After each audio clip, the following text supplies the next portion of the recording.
Hello বন্ধুরা, তোমরা সবাই কেমন আছো? তো আজকে আমি সন্ধ্যাবেলার এক স্ন্যাক্স বানাবো। তো চলুন দেখে নেওয়া যাক। প্রথমে আমি স্ন্যাক্স বানানোর জন্য আটা নিয়ে নিয়েছি। তারপরে পরিমাণ মতো লবণ দিয়ে দেব।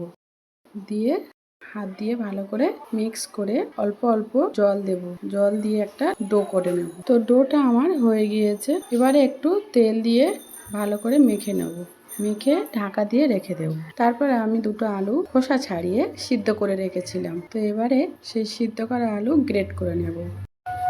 তারপরে আমি একটা ডিম সিদ্ধ করে নিয়েছিলাম, ডিমটাও গ্রেট করে নেব। তারপরে ডোগুলো ভালো করে এরকম লম্বা লম্বা আকারে হাতের সাহায্যে নিয়ে কেটে নেব পিস পিস করে। এইভাবে আমি লেচিগুলো কেটে রেখে দেব। তারপর একটা একটা লেচি নিয়ে লম্বা লম্বা করে বেলে নেব। তারপর ডিম আর ওদিকে আলুটা গ্রেট করে রেখেছিলাম দিয়ে দেব। আগে থেকে পেঁয়াজ আর লঙ্কা একটু হালকা ফ্রাই করে নিয়েছিলাম। তারপরে দিয়ে দেব ধনেপাতা কুচি, দিয়ে দেব অল্প একটু লবণ, দিয়ে ভালো করে মেখে নেব। তারপরে আটার উপরে মিশ্রণগুলো দিয়ে দেব।